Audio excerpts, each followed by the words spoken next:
Guys, welcome to the Wild Bit Show. I'm Meghna, And I'm Upamanyu. and we've got a great show planned for you. As mentioned last time, we're doing this on a Friday this time. A little bit of a change, but we'll be back to our Sunday routine from the next week. Our first story and our headline story is definitely what we're going to cover, that how are leopards our newest sugar babies. We're also going to be covering what happened at the site's COP20 and the protection that was extended to the sharks and rays. What else do we have on the roster, Roots? We also have a story from Borneo where palm oil exploitation is raising some concerns for orangutan habitat. We'll discuss that, and it will also be a good idea, sort of, to discuss the palm oil situation in general as well. Um, there's also been a study published around how much plastic is too much plastic for marine birds, mammals, and turtles. We'll cover that. And then there's another interesting story about Project Icarus, which is the International Corporation for Animal Research using space. That's very interesting. We will probably touch a bit on that as well.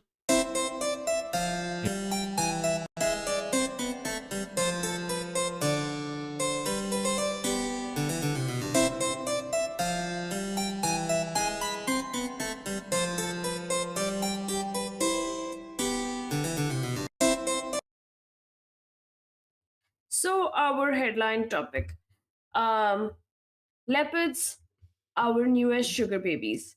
So, why are they called sugar babies? Leopards turned sugar babies in Maharashtra, India, refuse to return to the jungle and don't fear humans or firecrackers. Leopards in Maharashtra's Junar region have profoundly adapted to living within sugarcane fields, rendering traditional wildlife management ineffective. Forest officials report these sugar babies do not return to forests even after relocation efforts.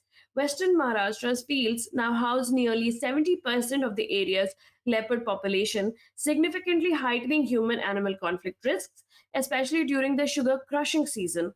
A new generation has emerged, born and raised entirely within farming landscapes. Their survival patterns and behaviors are distinct from forest born leopards, having grown accustomed to tractors, pumps, and human presence, which they perceive as normal rather than a threat. Experts confirm sugarcane leopards are here to stay, making current relocation strategies futile. This deep behavioral adaptation necessitates entirely new approaches for wildlife managers to ensure effective human animal coexistence. A few things that were obviously not in this summary. So we were discussing why were they called sugar babies? Why were they trying to live within sugarcane fields? It is because sugarcane fields are quite dense, so it provides a great shelter. And why they've actually adapted to sugarcane fields is not because they want to thrive on the sugarcane, because they do not. As opposed Mm. to other herbivorous animals like an elephant, if they had to be in the sugarcane fields, and they would be there for the sugarcane. So they're there for the protection, but also because they can then hunt on the wild boar and the and other kind of little, prey that comes through. Um, so Yeah, and I think it was also, I think, discussed when we were preparing the script that there has been some pressures in the main national forest that is adjacent to these sugarcane fields, which has which caused the initial leopards to come out and take refuge in this sugarcane field. I think. Yeah, yeah, I think so. There are two reasons. One that was mentioned in the article. There are multiple articles on this topic. One article mentions that there was tigers introduced within the forest. So since there was a new predator, and leopards are usually scared of tigers because tigers are way larger than leopards. So when it comes on to like a leopard versus tiger fight, it's usually the tiger that wins. Mm. And the second thing is one of the predators for the leopard in the Junar region in Maharashtra were wolves. Like packs of wolves would hunt down leopards and keep the numbers in check, keep them in the jungle. But a lot of grasslands in India are termed as wastelands, and the grasslands are where most of the wolves thrive. And because the wolves are now disappearing, so their predator in these savanna sugarcane fields, and something that makes them step out of the forest, that used to deter them from stepping outside the forest, has now stopped. So there are two problems. There's a predator inside the forest, so they're coming outside the forest, and the predator that used to be outside the forest is dwindling. Mm. So now they've sought refuge in the sugarcane fields, and they've thought that is the best place to be, because they don't have any predators there.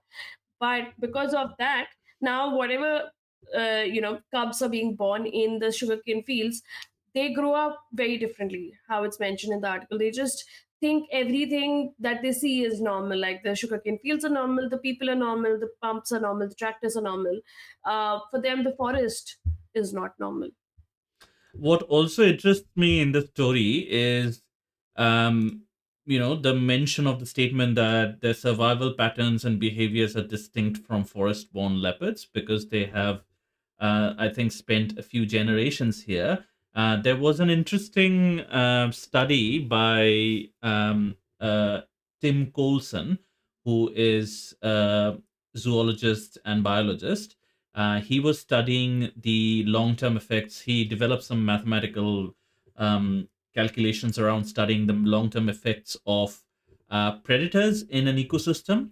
And he did this experiment with African guppies. Guppies are small fish that are found in African freshwaters.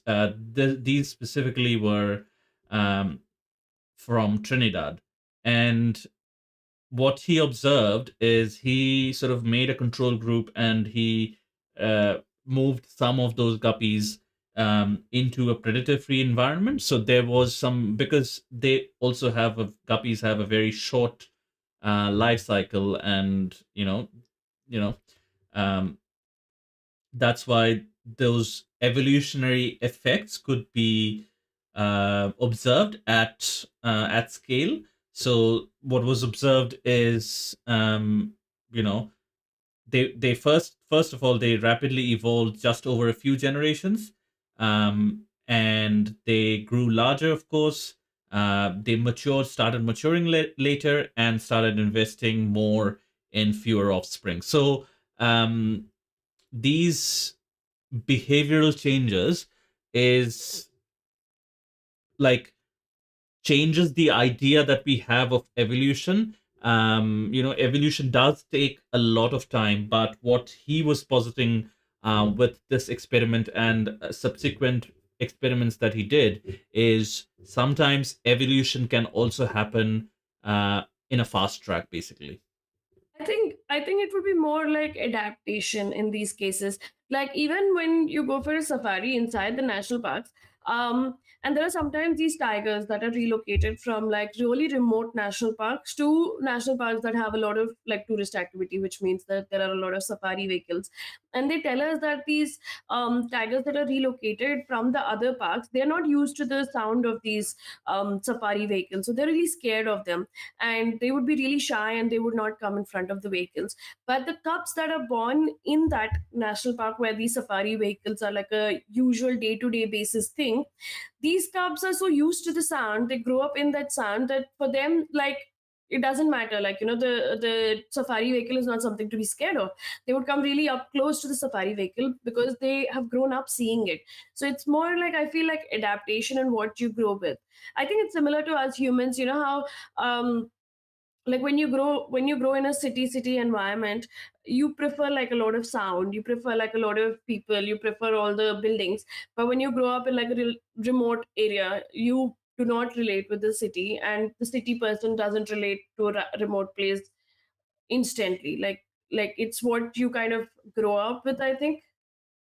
Um, yeah, I was actually thinking yesterday, probably could be a good idea if Tim agrees to appear on our podcast, and we can sort of ask him in more details about these specific things. but it is not adaptation. It is just not adaptation. It is also evolution. So the other example was from Yellowstone National Park, when wolves were reintroduced.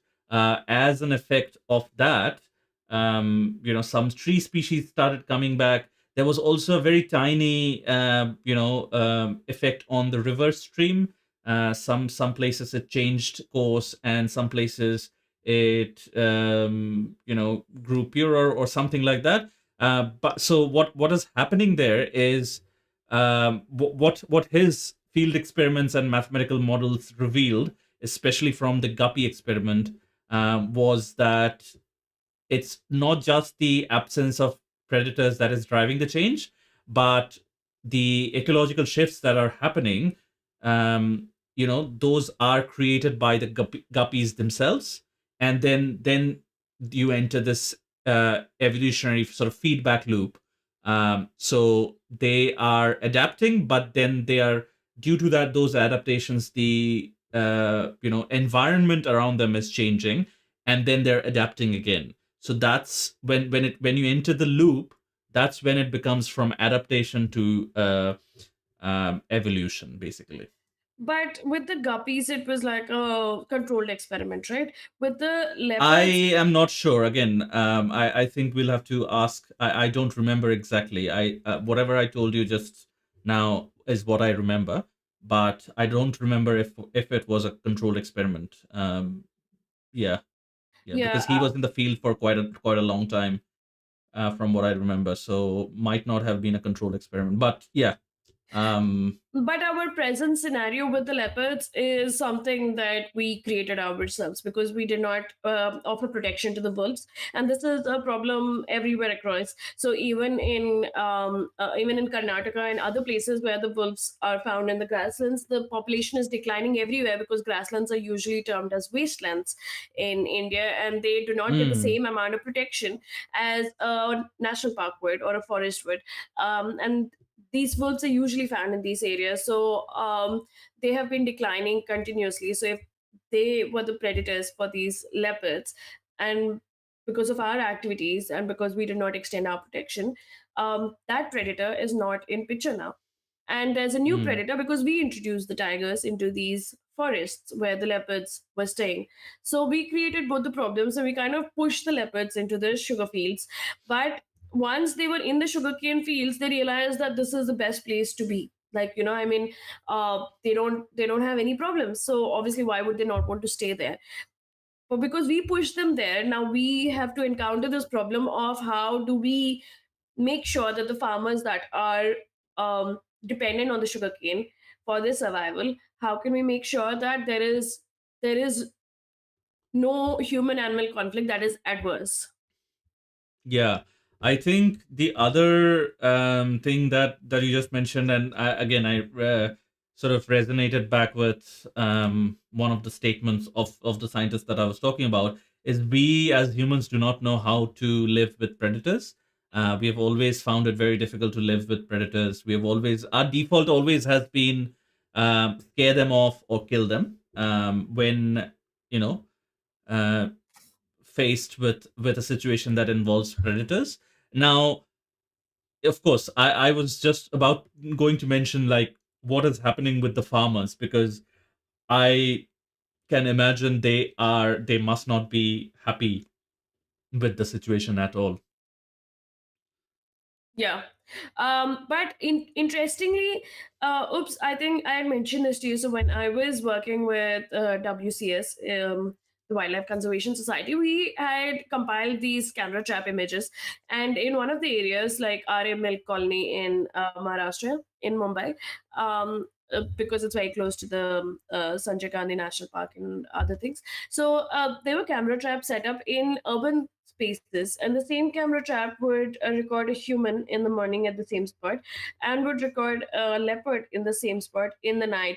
And even though there was very minimal human on animal conflict in that area, the leopards kind of knew when to avoid the humans, or No, but that is that I think is because, due to the specific reason that the leopards don't have a struggle for food with humans, right? If they had that struggle, then Then it it would might be be a a trend, conflict yeah. zone. But also, I think like in Maharashtra, the deity in that area is Vagoba, which is a leopard. So there is obviously a higher tolerance for leopards. So whenever in India, it's very popular for a lot of animals to be gods, Mm, and local gods are usually animals. And whatever animal is the god there, that god they worship, they celebrate, and they protect. So even in Karnataka, where I'm talking about the wolves, they actually think of the wolf as their mama or mom's brother. And mm, if the wolf takes like a sheep from from the shepherd's collection, not collection, but like from shepherd's sheep, then the shepherd actually thinks it's a blessing in disguise, like that his sheep would be bountiful and would grow more. So in certain parts of India, especially in the rural areas, that human animal connection still exists, but it exists till a limit. Like when it comes to a conflict, these fringe areas are the ones that have the highest tolerance, but are also the ones that are the most vulnerable. mm. Yeah, and I don't know. There, I think in this particular situation there wouldn't be too much of a conflict because the leopards would never in 1,000 years would even touch the sugarcane. It's just probably is a safety matter where Yeah. when the uh, farmers are entering the sugarcane fields, they must know if there is a leopard or something like that. Yeah, I think what they said is the sugar crushing season, which must be when they Mm, actually cut down the sugarcane. So when they mm, have to eventually cut down the sugarcane, then you would come in very close quarters with the leopards, and that is when the human-animal conflict can come. Because if the leopard feels threatened or in defense, if it attacks, then it would cause harm to the human. Um, and then once it causes harm to the human, then a group of humans would go after that one leopard in retaliation. So that is where the problem comes, and that is where there has to be some kind of solution for these leopards, because whatever traditional methods they're using of relocating them back to the forest, that doesn't seem to help because they're coming back. And also now that they're giving birth in the sugarcane fields itself and growing there itself, they mm. wouldn't even relate to the forest. Even if you relocate them, that's not their home anymore. Now they think of the sugarcane fields as their home. Yeah. And as mentioned in the articles, they're not afraid of firecrackers. They're not afraid of the usual sort of deterrent methods. So I think one of the solutions. What is the solution that is being suggested? Because I think one of the solutions is relocating them to a zoo or something like that. No, no, I don't Um, think so. That is a solution at all. Usually in India with wildlife, that's usually not a solution until and unless it's like a singular animal that is a problem animal. Here it says in the article, officials note that this long-term behavioral change has increased the risk of attacks and forced them to shift such leopards to zoos instead of sending them back into forests, according to the TOI report.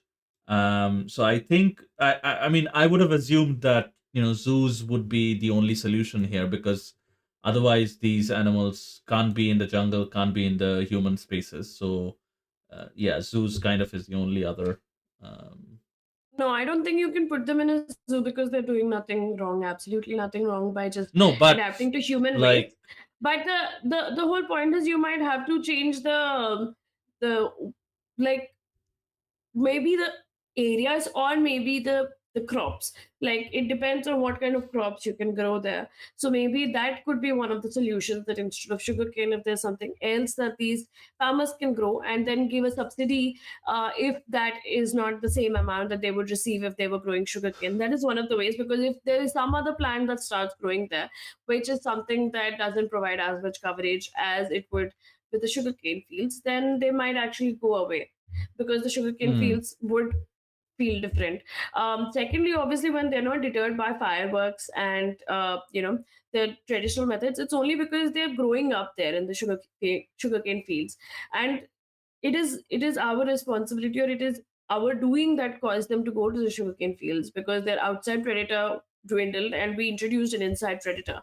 So it is our fault where we did not maintain the balance that was ongoing. Maybe if we had we had just maintained the structure, then there would be no human animal conflict. This human animal conflict is our doing, so our solution cannot be a zoo. It has to be something greater than that. So the other article that mentions this says zoos are full. Relocation offers no solution, as you were saying. So it says efforts to shift these leopards to other states have gone nowhere. No state has agreed to take them, and zoos in Dehradun, Bareilly, and Lucknow have already run out of space for additional big cats. Officials across both states now admit that capture and release, a long trusted practice, is collapsing. The leopards just walk back. And this is a quote: "We need a safari, a leopard safari, or a permanent rescue center in western Uttar Pradesh or Bundelkhand," end quote, said former Bijnor Divisional Forest Officer M. Stemaran, now a conservator. This cannot go on.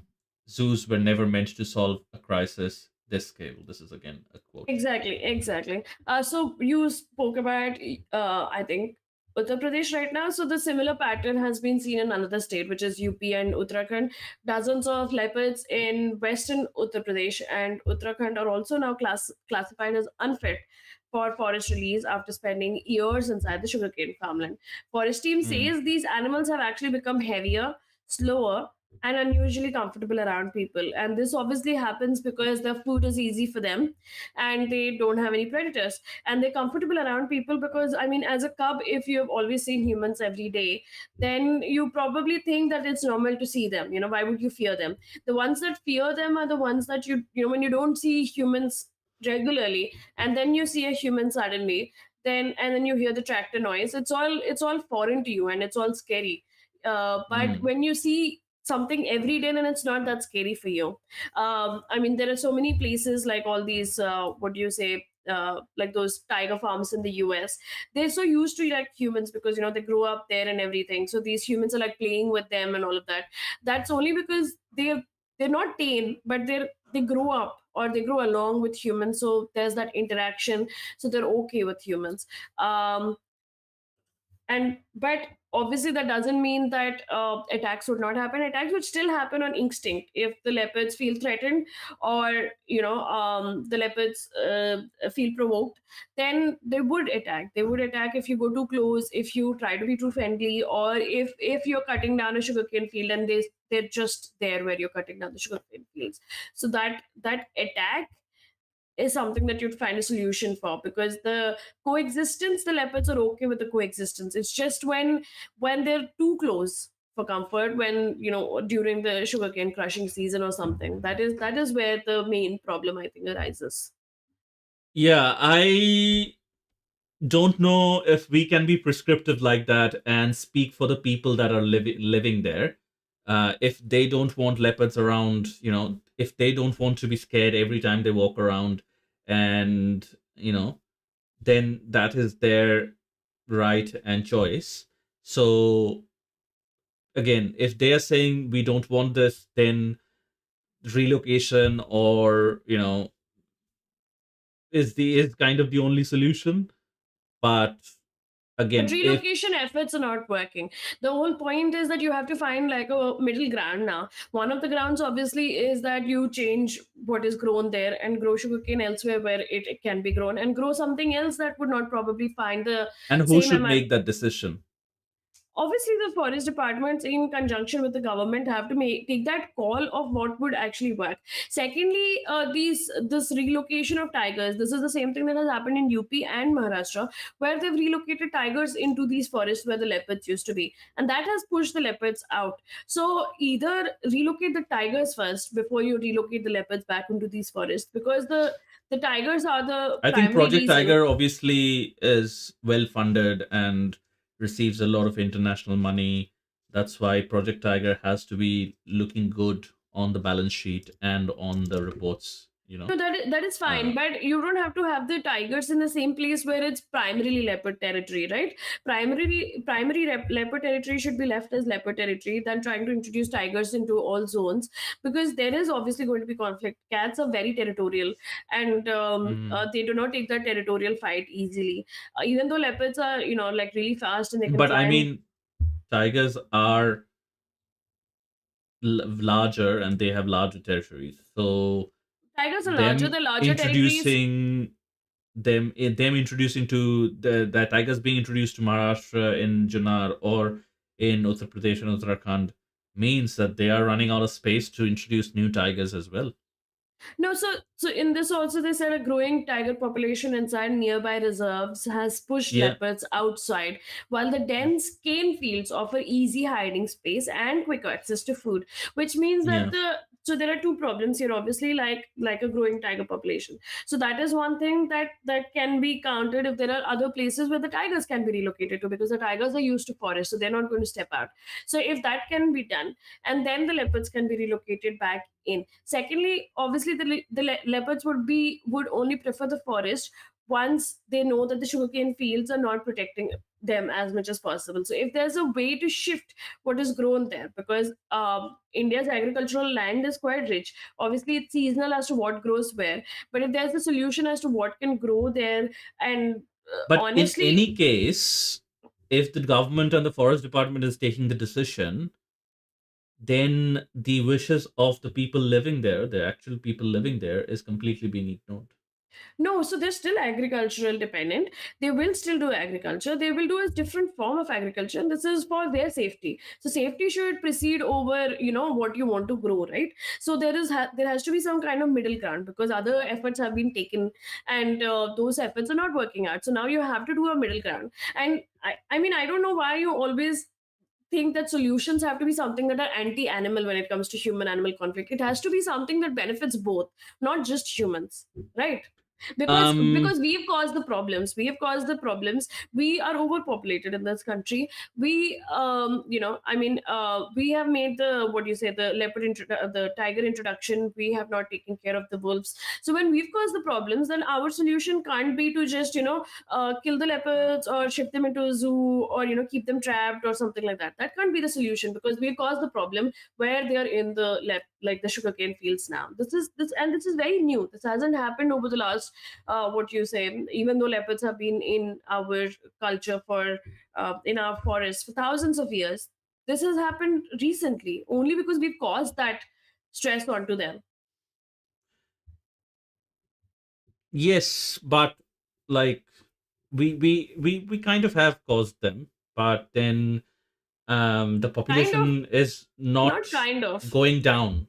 Like population will only go up, so we'll need more and more space. Unless I don't know if there's a solution from the government right now or any appetite to you know There needs curb to the be. human See, population. these are places where the tax money really needs to be used. That they give I the agree. farmers some kind of subsidy, and then give I them agree. other cash crops or other crops that they can grow, crops that are more visible. So then the leopards, when you relocate them to the forest, they would not want to come back into these crops, because the dense sugarcane fields, the dense the word dense is what is actually appealing to them, because it's closer to a forest. Like Mm. leopards want that kind of cover. Even though they're very close to humans, they don't want to be out in the open either. They want their own protection.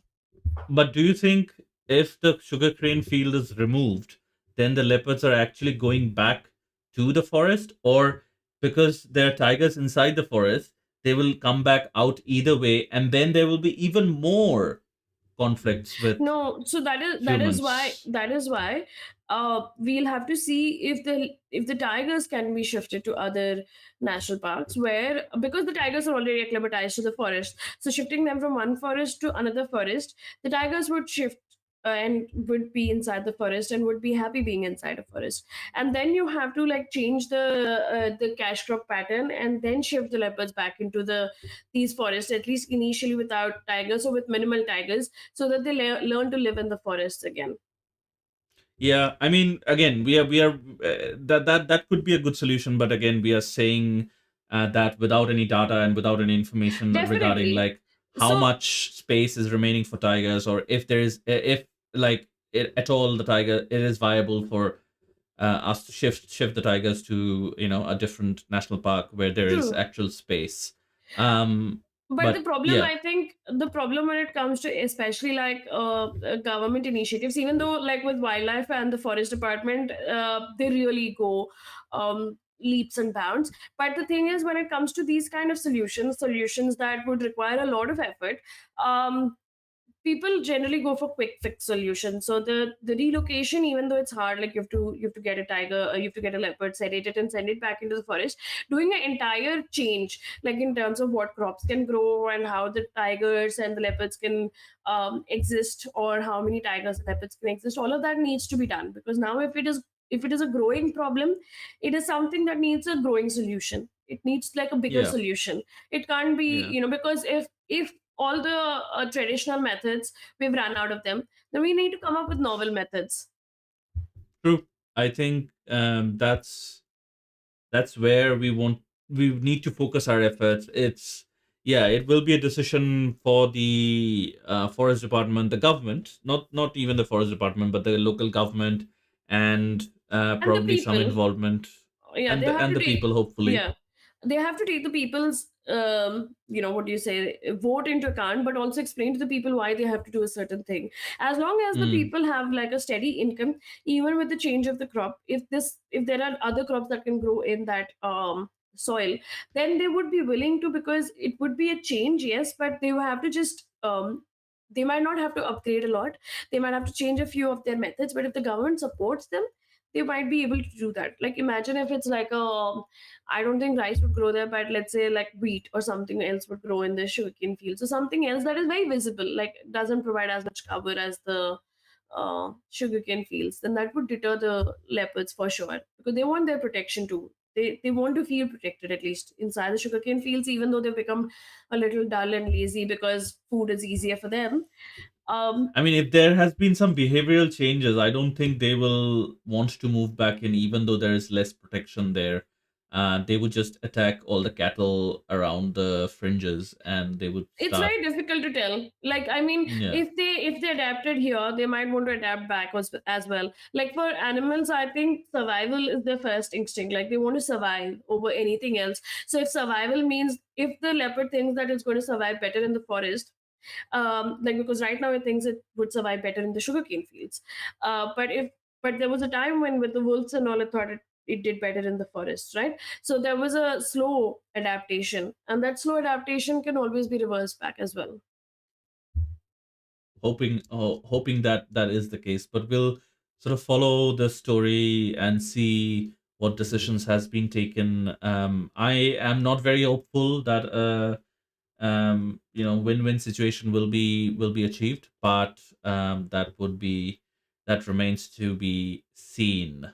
But I um am hopeful that there would be something, because India has time and again always found solutions to human animal conflict. So let's see what happens. But yeah, we'll keep you updated. What do yeah. you want to cover next? Oops. um I think it would be good to talk about the indigenous habitats and palm oil frenzy that is going on in Borneo. This is a news story from Mongabe. Um, it says Indigenous Dayak sound alarm as palm oil firm raises as in raises orangutan habitat in Borneo. PT Equator Sumer Rezeki ESR, a subsidiary of First Borneo Group, is rapidly clearing out nearly 15,000 hectares of rainforest in 1500. 1,500 acres of rainforest in Kapuas Hulu, Indonesia, for palm oil plantation. This region, UNESCO Bitang Kerihun Danau Centarum Biosphere Reserve, is a critical habitat for critically endangered Bornean orangutans, sun bears, rare hornbills, and diverse wildlife. Indigenous Dayak communities report significant adverse impacts, including wildlife encroaching into their villages, land grabbing, and the loss of essential cultural and livelihood resources. The destruction often occurs without their consent to prior notification, highlighting severe concerns about land rights and Indonesia's deforestation efforts. ESR's 15,000 hectare concession overlaps a vital wildlife corridor connecting national parks, threatening an area deemed of high conservation value and signaling far more destruction to come within the biosphere biodiverse region.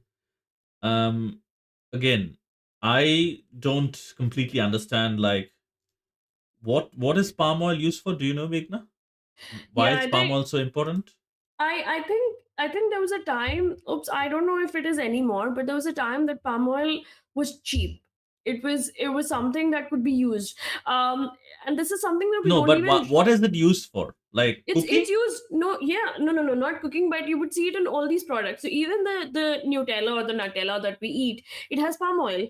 That famous chocolate spread that everyone loves so much, it has palm Hmm. oil. A lot of chips that you would buy from the market, like without even knowing, if you see the ingredients, it would have palm oil.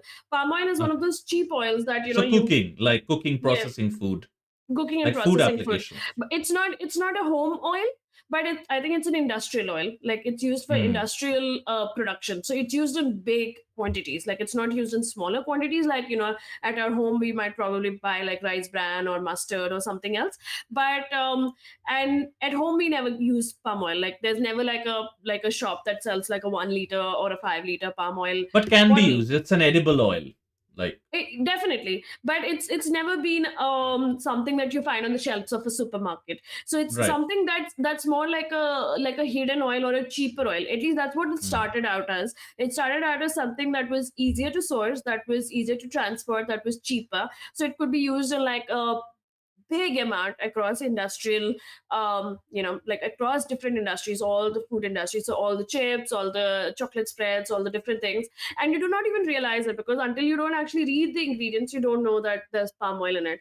And only once you get into these kind of like environmental talks and debates, and um, you're around people who talk about this, that is when you realize that you start reading the ingredients, and you know how like everywhere palm oil is. And the sad part is, even though we talk so much about it, even though there was that one picture, I don't know, I think I'll have to find that picture of that one orangutan in the middle of a raised palm oil field.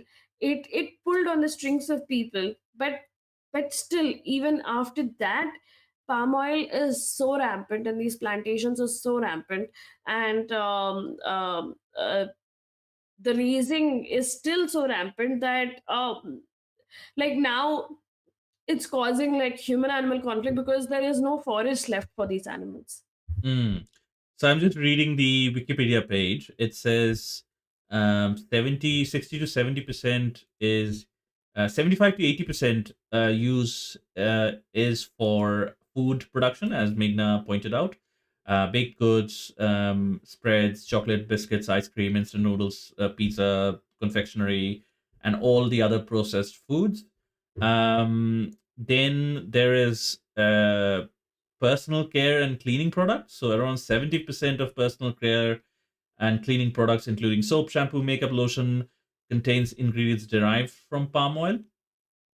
And you know, then there is the other one, which I had always thought wrongly was the primary use. There was this huge uproar and applause about palm oil being used as a biodiesel of some kind. So that is actually an application, but obviously it's very not very efficient and things like that. But that is the other big use of palm oil, biofuel, biodiesel, and apparently in animal feeds and inks as well for some reason. But anyway, that's the use of palm oil. So I was still like okay with it if it was primarily like, because in my head it was like 80% of it is used for some kind of biodiesel in industrial application and things like that. So in that's what I thought, and now I know I was wrong, but that's what I thought. And that's how in my head it was like, okay, that's still going towards a good cause, and this is just um you know uh yeah, side effect. unfortunate side effect of that. No, but the problem with palm oil is that, as opposed to other plantations, like let's say like canola oil or rice bran oil or mustard fields, these are fields that are specifically grown and they do not home animals. With the palm oil plantations, they are home to a lot of like animals. So when you have these forests, and I mean, you also get into the palm oil No, what do you forest. mean? Like every agricultural field has to have been cleared up at some point in time. Definitely, It definitely. just takes less space. You meaning that like mustard fields or rice bran fields, these take palm oil. The trees are huge. It takes a lot more space It takes a than lot more maybe a space. mustard field. It also takes a lot more time. It also provides a lot more coverage. I mean, mustard fields are not really something that you would see an orangutan hanging around, or hornbills Because and or the whatever. mustard, all these are like shrub species. This is actually a Exactly. tree. Exactly. That is my point, that when there are other alternatives of cooking oil, then why are you using palm oil that is the home, like that I think that you know the answer to that. just the cheap, Money. because it's cheap, Yeah. obviously. But now, when there has been so much like hue and cry about these orangutans losing their home, and now the indigenous people are saying that their consent is not even being taken when things like this are happening. These big Yeah, of companies, course. whatever Yeah. this company is called, it's called PT Equator Sumber Rezeki, ESR for PT, short. yeah, PTESR. And I mean, their entire thing is overlapping a vital wildlife corridor connecting national parks. They're rapidly clearing like rainforest for the palm oil plantation. That is the problem where it's happening, is that they're with palm oil. That is the problem where they're clearing out forests everywhere across Indonesia. All the rainforest is being cleared out so that these palm oil plantations can come in. But I still don't understand if that cost justifies, like, the entire pain that you're giving to the indigenous people and to the animals.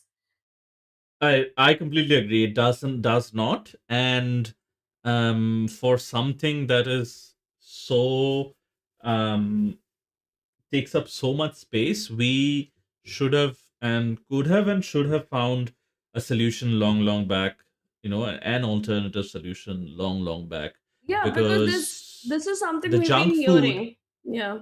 is only increasing. And from this from what I can see, most of the applications of palm oil in the food industry is for all kinds of junk food. um or Yeah. junk food is being fried in palm oil. The I think, obviously, one, the food industry needs to change, or there needs to be some kind of mandate on the food industry to use some kind of oil. But I don't know what kind of impact that would have, because there's not enough other sources of oil like on an Exactly. industry level. I So think, yeah, if you need like maybe 5 million gallons of palm oil every year or something like that. Again, random number, but you if you need that, and then if you try to replace it with another oil, then yeah, the effects would be kind of similar because yeah, I don't know. but it's also really weird, like it says that this region is a biosphere reserve, that has been marked by the UNESCO, and it is a Yeah, critical habitat for critically endangered animals like the Bornean orangutans and sun bears and rare hornbills. And yet it has been given the like the go that, yeah, you can like raise down 1,500 hectares of this, to bring in new palm oil, plantations. That just blows my mind, that the older plantations, already we had a problem with how much raising down was happening. That is where people started stepping in, that stop raising any more area, let some areas be, like wild and free for these orangutans and the other animals that stay there. And now they like these, like, what is the use of an area being declared a biosphere reserve by UNESCO if there's no protection provided for it? yeah, I was quite surprised by that line as well. If something is a biosphere reserve, I don't know how these companies are doing it, but I guess I kind of know the answer to that as well, because it is very motivated by money, and um, you know it is. And okay, I think I can almost hear the justifications they might be using. I'll just share this map on the screen. And so this is the Danau Centarum National Park, and then this is the construction area that PTESR is proposing. And so they might be saying, "Oh, we are, you know, doing it in the transition zone, not the buffer zone, but we are doing it in the transition zone. It's not the core national park. So let us do it." Mm, Um, but it's not just let us do it, it's the government that is giving those kind of permits, right, to let them yeah, raise down those areas. So the yeah. government is the first to blame because they do not care about the indigenous people as much. Like it's always the government first that has to care for its people. So it's the government that makes money off by when let these kind of industries come in and raise your forest down. If the government doesn't take a stand for itself, then the companies are the second to blame, because first the government is the one that gives them the permission to go into these kind of areas. Yeah, and this is quite interesting as well. This another map, very very interesting. You can see how much of a forest loss has happened between January 2024 and October 2025. So just 1 year and 10 months or so. So all these areas, has been captured by and apparently like the construction has already started. It's you know you can see within this marked area there is a lot of construction that has already happened. Yeah, you can see a But lot of browns. I mean, you can see like yeah, huge areas of deforestation that has happened. But my already question is, happened. why are we allowing this? Secondly, my question is there a more novel way, like how in Iceland they have these kind of glass houses, you would say, like with Mm. the structure, like the standing structure where they're growing a lot of crops. So that is how they have like fresh tomatoes even in like December, Oh, because they have those. hydroponics. No, Hydroponics. not essentially hydroponics. I think hydroponics works for a few vegetables, not all vegetables. But I was just wondering if that was a solution for even oil based plants like mustard and canola and other kind of I don't know if sunflower would I even I grow. I believe that someone is working on this problem. I definitely can say this with a high level of certainty. Someone must be working on this problem. Some because um they care, because they care. And I think there is a solution out there already. I believe that as well. It's just a matter of the government accepting it, and I don't think the government is or has shown any appetite in accepting that kind of solution. Um, What blows I my think. mind is what blows my mind is that we are sitting in 2025 where every day we talk about climate change, global warming, and the effects of this hurricane, those coral bleaching, everything, like every day. There's so much talk, and like the governments and these companies and everything, they're still so greedy. Like there's already been a lot of area raised down for palm oil plantations. Why are you approving more areas? That I don't understand. Like either try to use the areas that were already raised down in a different way, so they can like kind of maybe like increase the output or increase something, or change the kind of oil that you want to grow there. But why are you targeting new forest areas is something I can't understand. Like, I mean, how is that development? How is that development in any kind and form? I think the skewed idea of development we have. I think you know the answer to it. It's because there is demand, and because there's money to be made there, and money is the factor that is seen for development. Like in our society that we have created, money is the factor that is primarily the primary factor or the primary indicator of development, which is completely skewed. And there are a lot of experts around the world who economists around the world who have been saying that, we must have some other very crucial indicators except money, that could point us whether a country is developed or not and how much of a development it has made. But I also think this, a thought occurred in my head that could there not be an industrial solution like, we do air frying at home? Could there not be an industrial solution like that? Has it got to be, deep fried everything? I don't know. Maybe because I can imagine like an air fryer, industrial air fryer, would save at least like 99% of the oil that was being used as, a deep frying solution. I think now there'll be two things in this. You'll have to have like huge air fryers. So they'll have to see what the energy cost is in terms of frying versus air frying, and the equipment that they would need to have those huge air fryers. Then the taste, that is air fryer versus That what is their that is original the taste is. that is There are the certain yeah, companies, I think,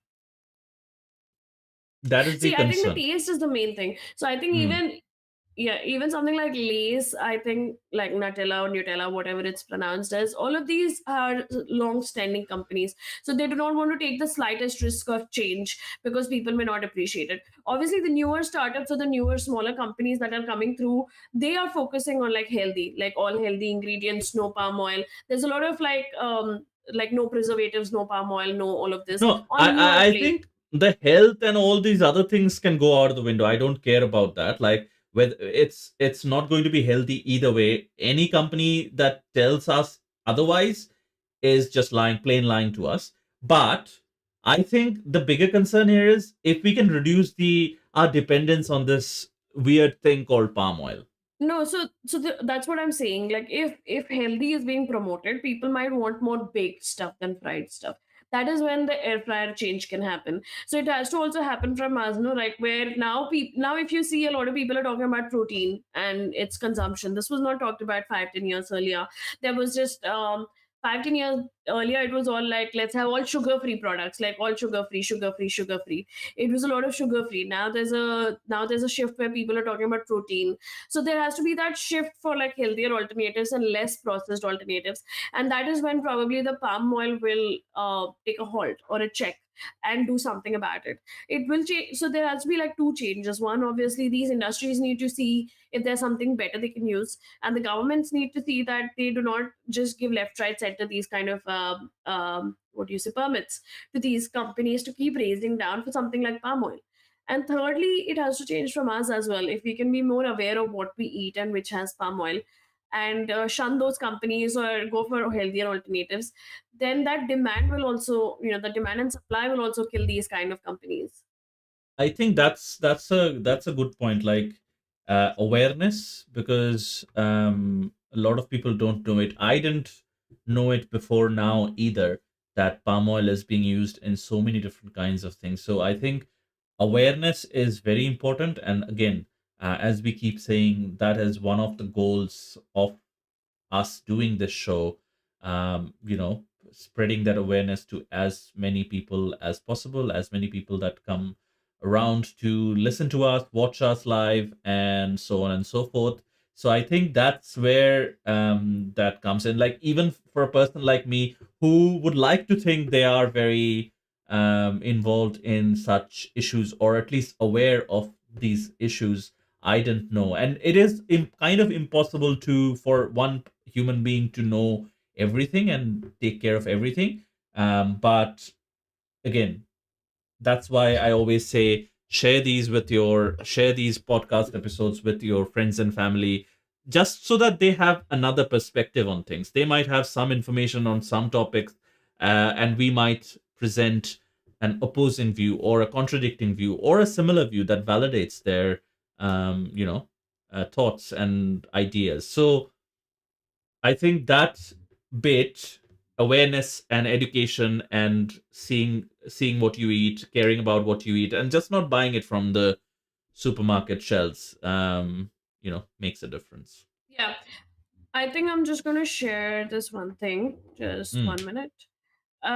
So this is something I think a lot of people would not know. Mm, Wait, did it share? Uh, Oh, yes. So this is from Reddit, but this is something that went viral a while ago. Like this is almost 9 years ago. Yeah. So this mm. is where they show you. So like your favorite chocolate spread, and once I found out how much palm oil is used in like Nutella or Nutella, I actually stopped eating it. So you would see that the palm oil that is used is a huge chunk. And then there's the skim milk powder and the cocoa I and the mean, you should have hazelnuts. stopped eating it when you saw the amount of sugar that is used. But yeah, palm oil is close second, I would say. Yeah. So sugar is something that is bad for us, but palm oil is just generally bad for the for nature, like for the forest. So I Are you mean, sure sugar. about that? I mean, sugarcane fields is also quite similar to, palm oil fields where they just go rampantly everywhere. And the problem is also like the monoculture that we promote by these fields. So palm oil and sugarcane, Yeah, or any other kind of monoculture for carpentry and wood, house building and all those things. We have monoculture forests of pine and redwood and all these different other species. So I think there was this German forest officer of some kind that wrote a book. I can't recall the name of the book right now. It'll come to me, but he wrote about, he was not a scientist, but he observed these things, where he wrote about how trees communicate with each other with, like, and we have talked about this earlier. before in one of our episodes as well. And that monoculture just completely eliminates that. And then the other thing I find very surprising and like very painful for me is that we, with our automatic tools, can cut down and raise an area of forest in a matter of minutes, but those trees actually took millions or like hundreds and thousands of years to evolve in that particular ecosystem and like grow, Yeah, and it is the home of a lot of animals that you would not find anywhere else. So that is also I mean, and the thing is, like how Oops was saying, like this picture of Nutella I'm sharing only because the way that these products are actually advertised or marketed is that, oh, it's the goodness of cocoa and hazelnut, but look at the amount of cocoa and hazelnut that's actually used. That's actually the smaller percentage. The bigger percentage is the palm oil and the sugar,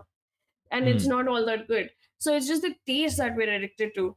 Health right. wise, it's not great at all. And palm oil is bad for our health as well. Yeah, I mean, anything that palm oil is used is usually used in processed food. So in general, I think processed food isn't that great. And it's also processed foods are also something that have only come up in the last, let's say, 40 years or so. It wasn't there before that. Like when we talk to our grandparents and all, they used to eat mostly home cooked food. I mean, They would, India maybe, but I think 100 years for the, for the Western yeah. culture, true. Like our grandparents always had home cooked food, and they would rarely buy anything from outside. Like any small cookie or any small thing was like an extra thing. Like, everything would be made at home. So that shift has happened, at least in India and a lot of other places also. I think that shift for rapid food and easy food has happened a lot in the last 15-20 years. There are more kids drinking Coke and Diet Coke and having these chips way more than what people did 50 years back. So that processed food industry is also like growing leaps and bounds because it's easier now. The deliveries are easier, access is easier, it's cheaper. So people are going for it instead of like actually like sitting down, taking the time and cooking. Yeah, and I think the World War played a huge role in how we eat and how we the World War II, for to be specific, played a huge role in how we eat. And because World War II had to, like, countries had to implement some changes. Some technologies were developed to feed the soldiers, canned meals and things like that.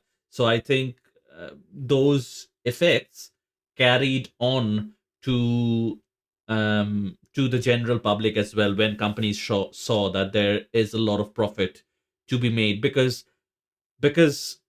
again, because there was a war and mostly 99.9% of the people fighting were men, all the women were at home. So women were forced into the workplace, which again ultimately ended up becoming a good thing for rights and things like that. Um, but that also meant that there was traditionally, the home cooking and the homemaking was looked after by women, and those women now had a lot less time to look after their homes. So that meant the companies could capitalize on that fact that, everybody has lesser and lesser time now. So let's just sell them something that they can just tear out a packet and eat, microwave and eat, just heat it up and eat. I think it's interesting how these world events play into each other, but But yeah, isn't it interesting that women started going to work, but men did not start taking up like like housework instead? Like that is that is when also women very interesting.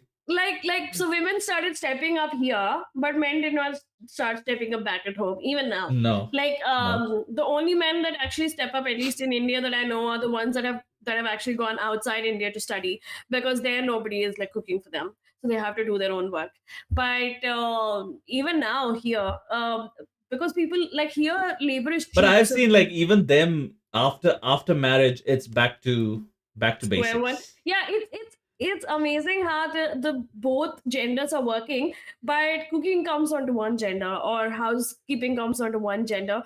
But when both are working, then this also has to come on both, that okay, we both go to office, we both come back, we both cook together, we both clean together. That's how it has to work, right? Like, I mean, how else?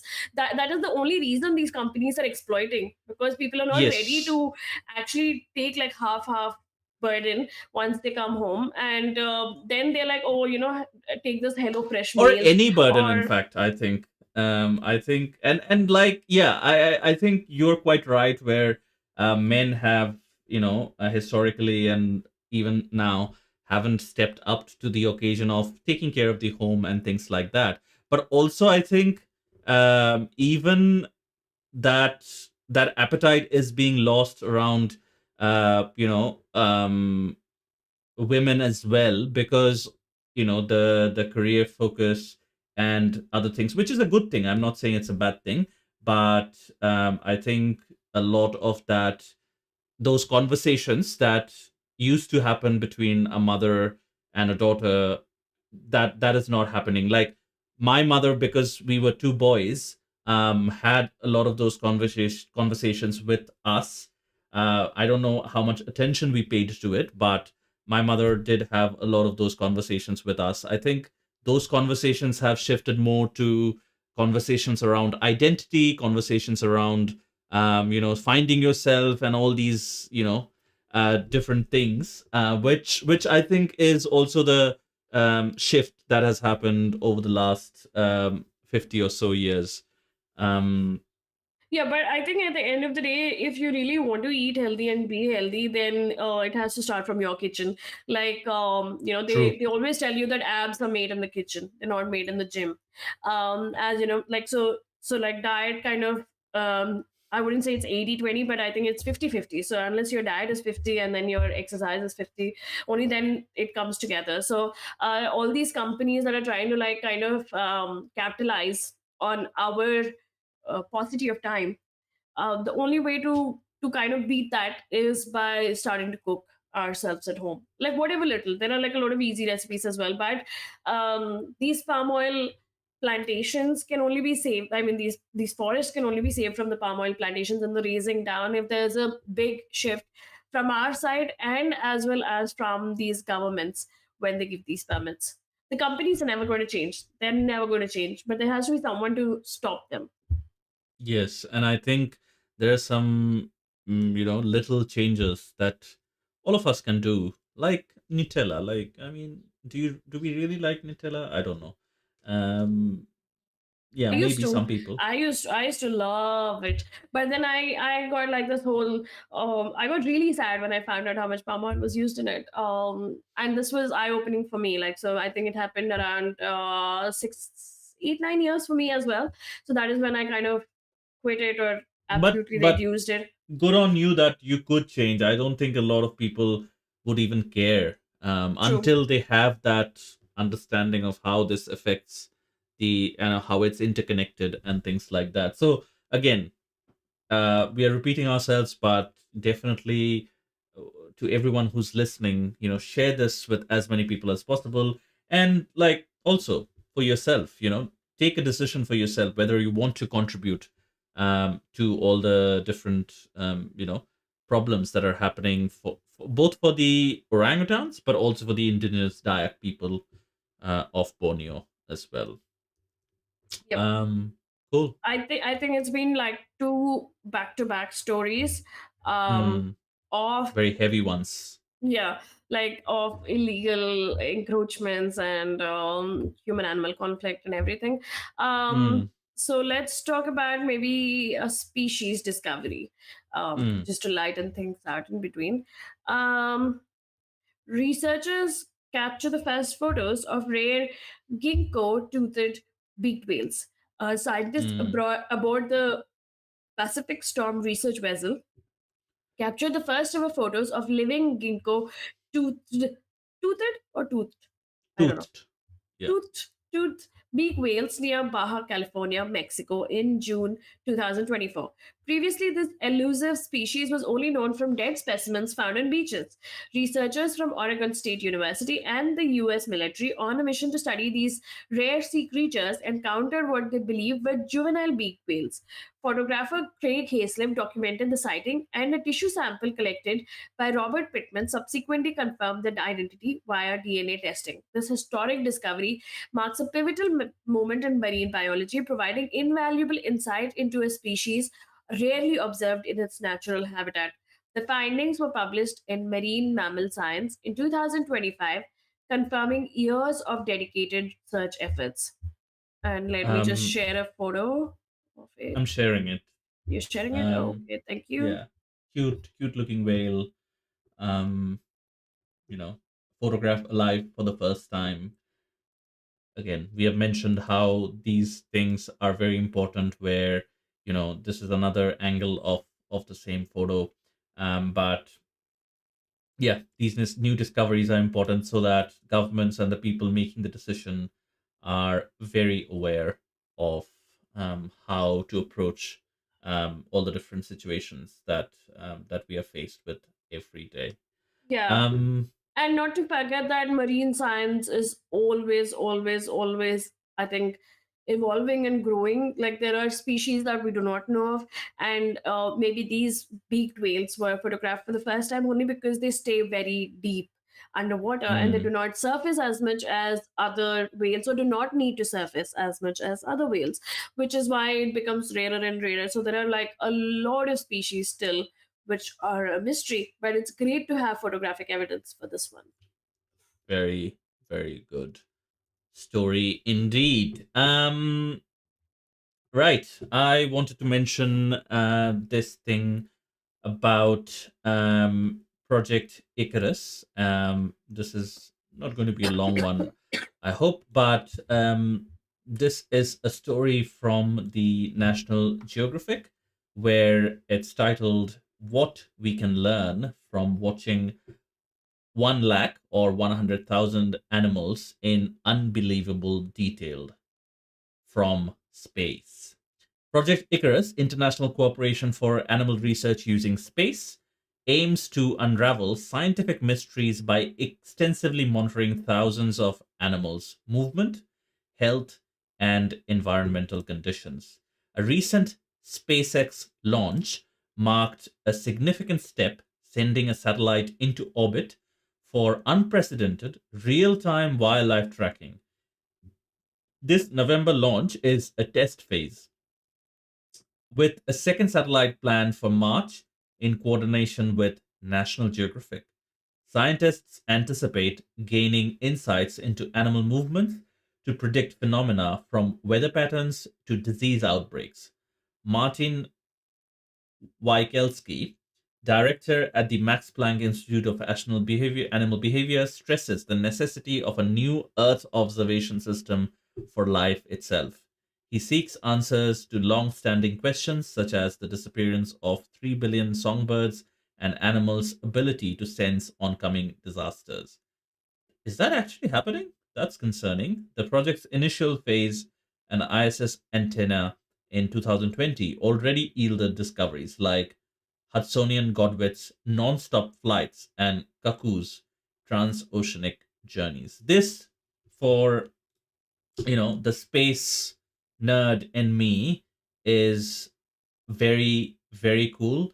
This is a picture of the two cosmonauts, as they're called in Russia, um, installing or working on one of the satellites, um, in the Project Icarus experiment. Um, Again, this seems like a no-brainer. You have all these array of satellites for all the different needs that humans have, like GPS or maybe mobile data, or all the different kinds of things like Starlink, or monitoring weather patterns and things like that. It only makes sense that you would use it for wildlife monitoring, and you know kind of um, trying to predict their patterns and things like that as well. I just hope that it's always used or is used only for something good for the animals. Like whatever research is done, it's not for the exploitation of their movement or other things. Because if it was something where they were tracking 100,000 people, there would be like big hue and cry about privacy concerns. But when it comes to animals, obviously we're like really really curious about knowing. So I just hope the data never goes into like the wrong hands and it's exploited by Mm, knowing that kind of data. yeah, I think that is a good point that you raise, and I think there is a real possibility of it um, happening, because once I'm just thinking, once you know the animal patterns or migration patterns and things like that, then companies can be like, oh, animals are not going anywhere, let's capitalize on this area that no animal is using, and let's build into there, or things like that.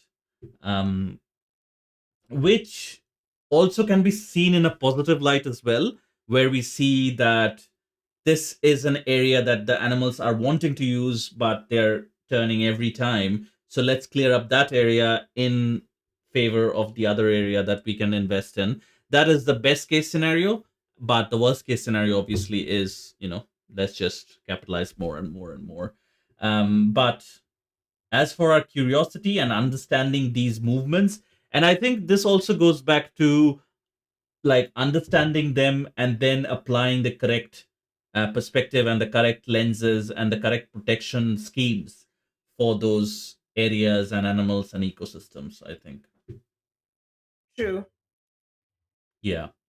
Yeah. That was a nice, like, two nice breather topics that we've had. Mm. I'm going to follow it up with another positive topic, which is the sites That's a protection good that one. So sharks and rays gain sweeping protections from wildlife trade. At a CITES conference in Uzbekistan, a global wildlife treaty extended sweeping trade protections to over 70 shark and ray species facing sharp population declines. The landmark agreement, backed by more than 100 governments, represents the first time these marine mammals have received the highest level of protection akin to them akin to that for elephants or rhinos. It includes a full international commercial trade ban for oceanic white-tip sharks, whale sharks, and manta and devil rays. This move addresses a staggering 71% decline in oceanic populations over the past 50 years. The drop is primarily caused by overfishing for fins, meat, and liver oil, as well as being caught incidentally during long line fishing for other species. And this also brings us to our discussion question. If this is is this the start of a real change or just a mirage? But obviously, we are really, really, really proud of all the governments that have stood up in favor of the sharks and rays, and had this beautiful, beautiful, like, positive story come, because it's very rare that, like, governments across the country, across countries, can agree on something, and they've agreed on this, and they've And agree given, on like, something that is nature conservation and wildlife related, especially, I think. exactly. And something that is ocean related, because, when it comes to land, you see the elephants, you see the rhinos, you're always in, like, close contact with them, so you learn to appreciate them. But when it comes to something like whale sharks or rays, you don't really see them. So Mm. it's more difficult. Like, the very few people who go into the ocean or surf or swim or dive. So it's not easy to have that appreciation, but these governments stepped up because they realized that if you're going to kill all these animals, you're going to kill the ocean. So it's Mm. amazing that they've received the highest level of protection. This was, I think, something that a lot of conservationists, ocean conservationists, were not prepared for. Like, it was It's a happy really happy. surprise. Yeah, it was like a happy surprise for everyone across the world that, oh my god, like, this just happen? Did the governments just pass this? Yeah, I think sometimes governments can surprise us, but that is not to forget. In saying that, we must not forget the incredible efforts that surely would have gone, behind the scenes to achieve this feat. There must have been, years and months of um, you know advice from all the scientific advisors. There must have been years and months of advocacy for these kinds of changes, and all the people that have worked behind the scenes to achieve this goal. The end result is definitely happy, but in that process, we must also not forget the people and the efforts that those people have spent hugely to achieve this sort of an outcome. But you're quite right. This is a great news amidst all the um, you know not so great news. That we usually see. Mm, I had shared a photo of the whale sharks and the rays and the guitar fish earlier, and this is the oceanic white tip sharks, and they're called oceanic mm, white tip sharks because if you see in the photo, their dorsal fins as well as the tail fins, they have those white tips, and that is mm, why they call it white tip. So there are white tip reef sharks as well, but the white tip reef sharks stay near the reefs, and they're different. mm, But these are oceanic white tip sharks. So similarly, there are black tip sharks as well, and they're very famous in Egypt. And they're also very curious, but they can also be a little dangerous. But they're very, very curious, and they would swim like in the open ocean, and you can see them. So it's great that these whale sharks, and the whale sharks are like huge school buses, like, like a huge school bus, and it's a filter feeder. Rays are filter feeders. It's great that all these have gotten protection, because that would mean that the fishing and the fishing norms would be more stringent as to what can be mm. allowed as bycatch and what cannot be, and maybe the fishing in general would change, like whatever these trawlers can not just do bottom trawling, because they would be caught. If all of these things were caught in their lines, then they would be punished, they would be fined, so they have to be more careful about how they fish now. I mean, bottom trawlers. Like you said that casually, but yeah, doubt it. If bottom trawling is stopping or anytime soon or anything like that. I don't think bottom But trawling would stop, but because now that these animals have the highest protection, so there are other the places like, areas will be restricted. Yeah. yeah, one, areas would be restricted. Second, other organizations like Sea Shepherd that keep a sea watch on all these vessels. It's easier for Right. them to report. It's easier for them to get these kind of like vessels that are doing the capturing these animals that are protected. It would be easier for them to report and get these vessels to do either the right thing or get them out of the ocean because they're not following the Like, norms. because yeah, but once it's integrated, once a decision is integrated into the law, then it becomes much easier to prosecute and take them through court, and things like that. Follow the legal boundaries. Um, Yeah, so the sec Yeah, oh, go on. sorry, no, no, you go on. The other part of the question that you asked in the beginning is this the start of a real change or just a mirage? Are there any indicators, or what is in your mind, like uh relating to the mirage part of things? Again, Uh, we know like, ourselves, I human mean, I behavior and think things like that, the but pro- what else are indicators there? I think the main problem that is that the sites COP20 or whatever this was called, the sites Mm, had a positive outcome, but COP30 that happened in Brazil, that did not have such a good outcome as mm. with fossil fuels. So we do not know if change is actually coming, because in one meetup there's been a huge change, in one meetup there's been a really tepid change. So that change might just be a mirage, because like there are certain things that are changing, but certain things that are still not changing at the pace that we want to. So it is Again, not all we happy. I don't exactly know this, but is COP30 can COP30 decisions override sites decisions? No, I Not don't think sure. so. No, no, they're all. I think that they're separate on what topics they choose and what roles they come in, because science is a body in itself. So I think the Because science. the other news that you were talking about is an article from Monga Bay, where it says COP30, what did it deliver for the ocean? At COP30 in Belém, Brazil, ocean-based solutions were increasingly integrated into the national climate commitments.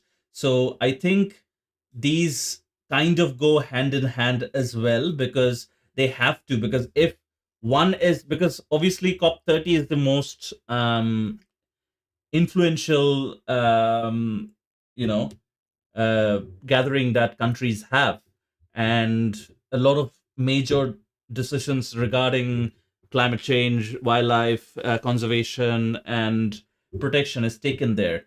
It goes on to say a new report found 92% of coastal and island nations now include ocean measures in their updated plans, which is again great news.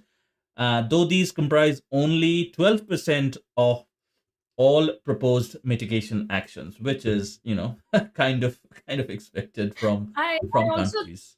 I do not know what kind of representation there is at the sites, as opposed to the COP30. Because if Mm, it's the same representation, the governments are more active in the sites COP20 as opposed to the bigger COP30. mm, I do not know why. Obviously, I think fossil fuels is something that companies are not going to take a big stand on mm, directly, because there's a lot of money involved. But with the marine mammals, I think the fishing and the overfishing and the decline in population that it's causing, and the fishing wars that are happening, they had to take that decision, because if you do not protect the ocean, then you're basically plundering the fish that you're eating, so you would not have anything to eat.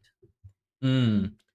Yeah, I think it's interesting how we have developed all these different co-op sites, this and that. But the goals we want to achieve is still on a slow burn, and like it's simmering. Yeah, Still. but we're really happy about this positive news, and Yeah, definitely. a big clap or applause to the governments and everyone else who were instrumental in making this happen. It makes like conservationists and activists like us, it makes us really happy that change is coming, even if it is on a slow burner. Change is coming, so that gives us some kind of hope. True. That is such a true statement that you just said. Um, Talking about the ocean, we should talk about the other side, the flip side of the coin as well, where a University of Toronto study published in Proceedings of the National Academy of Sciences quantified plastic ingestion and its mortal risk in marine animals. This is a story from The Hindu, which is titled, headlined, How Much Plastic is Too Much Plastic for Marine Birds, Mammals, and Turtles. Analyzing over 10,000 necropsies. Necropsies are, I think, autopsies done on why is it called necropsis? Because autopsies are supposed to be done on dead people, right? Maybe it's an animal versus people thing. But researchers found nearly 1,300 marine species, including all seabird and marine mammal families, ingest hard and soft plastics, rubber, and fishing debris. Data from 57 sources revealed 35% of seabirds, 12% of marine mammals, and 47% of sea turtles had swallowed plastic. This is like close to half of the populations, marine mammals being the lowest. Alarmingly, 1.6% of seabirds, 0.7% of marine mammals, and 4.4% of sea turtles died from these ingestions. Again, not a sub 1% number in all these cases. So, very concerning. Often due to gastrointestinal blockage, puncture, or twisted intestines. Ingesting 6 to 405 microplastic pieces, 0.044 to 39.89 ml per centimeter body length, resulted in a 90% mortality chance. Rubber was most fatal for seabirds, soft plastic for marine mammals, and hard or soft plastic for sea turtles. We have seen very many impactful photographs of these huge islands of plastic floating in oceans. They are sometimes bigger than actual islands that exist in the natural world. Um, this is a Yeah, problem.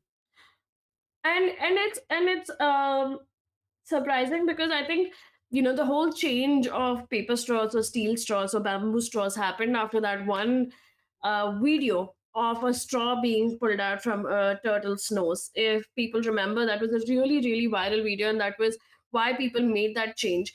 But the change was only limited to straws, so it's crazy how only the straw has changed, but everything else still remains plastic because that wasn't removed from the turtle's nose or from the turtle's body. But if that same impact was there for other things, then maybe packaging would change.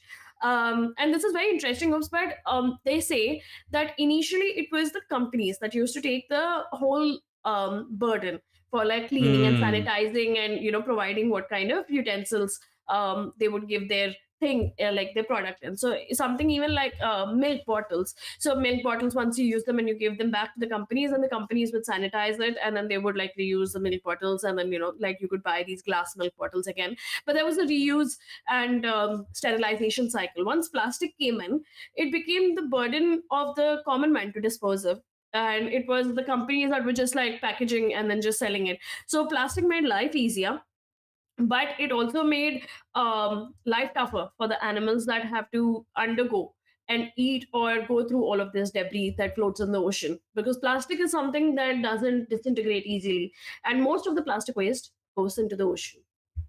And I think the other part to that is, I mean, completely agree with that. Plastic has brought, huge benefits to especially the medical and dental fields.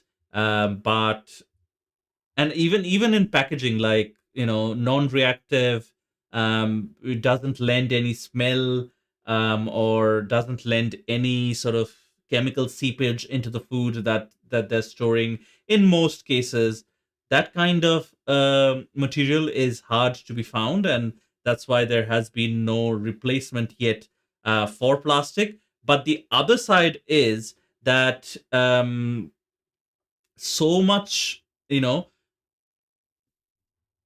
these many plastic applications, I truly feel like with the newest innovations, a lot of these plastic innovation is plastic dependency could start to be curbed down. I think it's high time for us, and I think the innovations exist. Our scientists have worked very hard in a lot of those innovations, and I think some of the dependency we could start to curb some of that dependency. Like you said, straws is one good example there, but some of the other things like these reusable plastic bags that you're showing in the photo, these are like terrible. Yeah. And sadly, I mean, these ones that straw went viral, these don't go as viral as that. But you can see those turtles struggling. There's like everyday news of some marine mammals struggling between all the plastic waste. Um, and oops, I think we've spoken about this earlier. Like when we were younger, when we used to go to these fruit and vegetable markets, used to buy fruit and vegetables. Used to just take like a big shopping bag. It was called a big shoppy, Mm, and we used mm, and the vendors would just pour all the vegetables or fruits and like whatever amount you wanted. It wouldn't be bundled into like individual packets. You had to come back home, then like lay everything on your table and then sort them out. But now when you go to a supermarket, you have like these little plastic packets that you can rip off, and then you can put how much ever you want, then weigh it, and then like it would seal it and you would have a sticker on it. So it's made our life easier with the plastic, but it is something that is avoidable. A lot of plastic use is avoidable, but it's convenient, so we don't want to avoid it. mm. I think I get an allergic. I think this was a cultural shock when I moved. When I first traveled to a Western country and went to a supermarket, and now it has gotten to a point where it's very irritating. Every time I go to the supermarket and see the sight, which is these people buying these huge crates of disposable water bottles, and I almost feel I feel so triggered, and I feel very triggered to go up to these people and say, like, why can't you drink the water from your tap, especially in countries where tap water is actually you know potable and drinkable. True, but even then it's like it's also something that people need to change. Okay, so I'm someone who always carries my water bottle along, and I'll always try to see if I can fill the bottle at a restaurant or a coffee shop or wherever I go. And I think in New Zealand, one of the things that they started doing also was that if you bring your own coffee cup, you get like $50 off your coffee because you're bringing your own cup. These are things But I that think that $50 is too less an incentive to no, for it's people still to. I mean, it's still an incentive. But the whole point is, why can't we start carrying those bottles? We used to do that, like, like 20 years back or 30 years back when our parents But or their no, parents. but yes, I completely agree with you. And the people who are using these disposable bottles, they are carrying those bottles, but they are just throwing it after they use it and not refilling and not carrying a refillable bottle. So that's where the problem is. It is, and it's such a big problem. Like even with my friends, when I go out, like everyone just looks at me for water because I'm always the one carrying the bottle. People are okay, just like, oh yeah, just like let's order all these water bottles, or let's just get all these water bottles, let's get all these energy drinks. It's sad that consumerism has gotten into us so much that we are the ones that fuel this plastic growth as well. We are okay with like single use plastics. We don't want to change because we've been living this in this convenience for at least the last 10-15 years for sure. So we don't want that convenience to go off, and for us to actually start carrying things. I feel like I would say this, and this might be controversial to some people, but I have no qualms about branding the people who use single use plastic bottles in countries where tap water is perfectly potable as climate criminals. But it's It not can just it that. it is a change that can be applied with little to no effort. Yeah, but it's not just water, it's everything around us that isn't plastic. It's not No, I just mean water. it could start from water. It could start from water. I see people buying, some of my friends, especially people that are not from a culture which promotes reuse and things like that.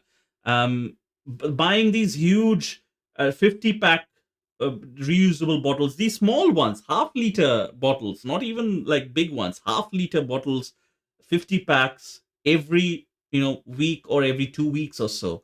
And everyone in the family, nobody drinks from a glass, everyone just drinks from this ugly looking and destructive plastic bottle.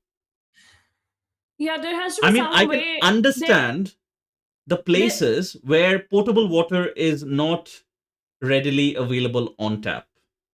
But what is the explanation for a metro city or a place where potable water is available on tap? Maybe like one of the solutions is, I think in some countries they have these if you deposit the water bottles back into this recycling machine, then you get like a coupon or you get some kind of money. Maybe that's one way to go about it, like promote the recycling of these single use plastics. No, but But I want to understand, like, from I really do, from a person who uses these single use plastic bottles, that what is the motivation behind using these bottles? Like, what conveniences are those bottles giving over but like a reusable bottle? but I think it's the same thing for everything else. Like everything comes in plastic now, like the chips that you eat, even the vegetables that you buy. Like vegetables are covered in plastic now, which makes zero sense, because you have to just take those vegetables and remove the plastic and then chop them. So most of the things are don't even make sense anymore, like why they're covered in plastic, but most things are covered in plastic. There are very few things that are actually available in glass, like what would you say, like coffee bottles are still something that Hmm. are glass, but all these packaged foods that you eat, everything mostly comes in a plastic packet. But Hmm. traditionally, if you go back to, like, the street food, like even in India, they actually give it to you in like reusable what do you say, these either leaf plates or paper plates. Hmm. Plastic is hardly used on the road, so it's this change that's It's coming. coming though. It's coming though. Yeah, it is Plastic coming. is penetrating the roads as well. I've seen a lot of vendors using those styrofoam Yeah, kind of plates. You know, I mean, last time I was there. if those things start getting cheaper, then obviously people start using them. Correct. That is the thing. Plastic is so Unfortunate. ingrained. It's so ingrained into our lives that everything is plasticky now, like every little thing that we purchase and everything that we buy. But that is the thing, like like that change needs to come, and there needs to be like better solutions for plastic, something that's as durable, um, but does not cause as much damage to the environment. True. True. I think there is a lot of solutions being worked at. I certainly know about like a solution that some people are working on, where they're trying to develop a plastic from the same material that is used in super glue, which the plastic would be recyclable and very much recyclable, because the plastics that we produce right now are, you know not at all recyclable. But this plastic, because of its chemical properties, would be recyclable for, is essentially eternity. There are other solutions like using paper straws or steel straws, or use paper bags for carrying. But that also introduces the other dependency on paper, which is also something that's not very good for the environment. I think No, it choosing has to be, lesser. those cloth bags, like, that you can reuse again and again and again. I Yeah, mean, cloth is also not very good for the environment. Fashion is the one of the top five waste generators in the world, like fabric. but think about it this way: you can use the, like, when we were younger, we were using those big shoppy bags or whatever you'd call it everywhere for everything. Mm, So like those mm, bags, I mean, even in New Zealand, I think we were carrying, like, we would buy a bag once, but we would keep it in our cars, and then we would always take it back to the store, and then we mm, would, because every time you had to buy a new bag, it was easier mm, to just carry those bags. So there has mm, to be some accountability on the people, but there has to be a bigger accountability on the companies. Like the companies need to start taking more accountability on what kind of material they're using, for their products, because plastic is a big problem. It is a huge mm. problem.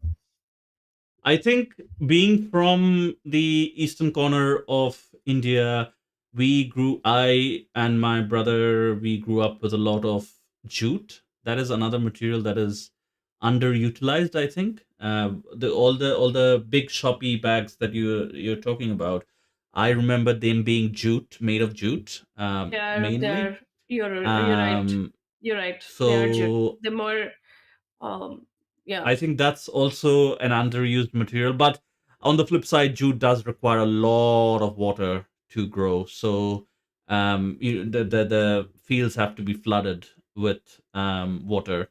So yeah, I think some of the things that's there.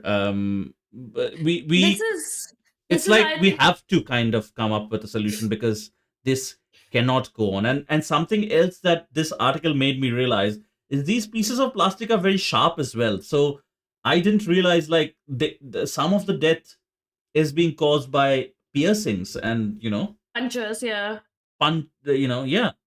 Yeah, even when the plastic is a microplastic or a macroplastic, um, depending on how they were disposed and how they disintegrated in the ocean, there would obviously be jagged pieces. But because they look like, um, you know, fish food or food to these, they would ingest it, and it's only after ingesting when it goes inside that it actually puncture or cause those other problems. And it's sad that everything that we do for our convenience is actually an inconvenience to other animals. Like we cause their deaths, we cause encroachment into their spaces. Like we make sure that they don't live a comfortable life at the expense of our comfortable life. True, true. um Yeah, but yeah. hopefully there is a solution. I've seen like multiple different solutions come up, but nothing is scalable yet.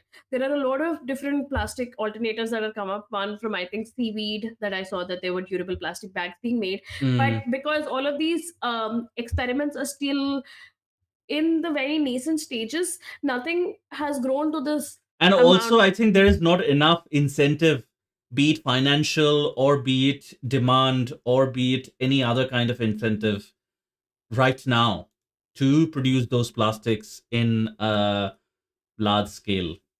True. Yeah, but we're hoping that there's a change by the companies, there's a change by the people. Also, like I feel like now people's dependency on ordering everything, like junk food, processed food, deliveries, everything is so easy that people actually contribute to more plastic than they were contributing maybe 10 years earlier. There was more Mm. concentration on eating something that you cooked at home and you made. But now it's all like, especially in India, like everything can be delivered within 20 minutes. And there's a big shift on how people are now ordering things. Like there's a big shift on how consumers are consuming things. True, true. That I think those solutions we will try and bring out and tease out to you over the next couple of episodes. We have been speaking with a few different people who are working in these areas, and we'll try to bring them onto the show. There has been a couple of episodes, without guests, and we have tried to maintain some of that cadence, but there has been some communication delays happening there. So definitely we'll try to bring some of those other viewpoints there as well, because obviously we don't want to live under the rock as well, and we want to be corrected if we are thinking about something in the wrong way, or if you're thinking about something in a way that's not very accurate. So definitely we will keep you posted on that front, because this is the problem that we'll have to talk about and have to deal with. Plastic, deforestation, these are like core problems of facing our civilization right now. And if it's not only because they are hurting the forest, the nature and animals, in turn that will bite us back in our bum. So And it already does. Like people have microplastics in their bloodstream right now. It's just not enough to kill us. So the day the plastics start killing us is when people will start scrambling. And like just like the COVID vaccine, there'll be like mm, solutions like this, like the approvals will be faster, everything will go faster. It's just that right now marine mammals are dying, but humans are not mm, dying. The day humans start dying from these microplastic injections, there would be changes yeah, at a a very microplastic, piercing through the heart or something like that, that definitely be on 24/7 news for sure. true. um And I Cool. think on this note, we are obviously going to be ending our episode today. Before that, obviously, I will be asking my ending question. Talking about plastics, what are the changes that you make at home? Like one of some of the changes that I do is definitely carry my, my bottle along with me. I usually make sure that it's a steel bottle. It keeps the water also cold. It's easy Mm. to carry, and some of them have a handle, so it's easier. The other things that I make sure are not ordering as frequently or as much from outside, making sure of what you eat, like especially with palm oil that we were talking about. Always read the ingredients and see if it is worth putting your health on the line. So look for yourselves, but also look out for the environment. Yeah, and I think also you were saying that you can sort of advocate and ask even if you're ordering food or groceries or things from outside, you can advocate your local food shops or local grocery stores or anything like that, and just tell them, because most people will have a relationship with the owner of, or the people inside that store and things like that. Tell them that why don't you use a different alternative which might be the same, costing you the same, or might be cheaper. If your local restaurants are using not using paper straws yet, just tell them, go for these Yep. paper straws, and things like that. That also helps significantly, has a huge impact. But as always, I'll just say, definitely do subscribe to our YouTube channel, and follow us on all the different platforms that we are on. You'll find all the links in the description of this video. It helps a lot getting this other viewpoint, this narrative, out in the open. The dominant narrative is of the capitalists, and is of destroying nature, and getting as much financial gain from it. But let us expose you to an alternative narrative, and share this narrative with your friends and family. If you're listening to a recorded version of this episode, feel you know, do leave us a rating on whichever platform, your favorite podcasting platform that you're listening this on. Helps with the reach and helps with getting this message out to more and more people. That's it for today. And as Meghna said, we'll see you next Sunday, same time, same channel. Have a good one, guys. Bye bye.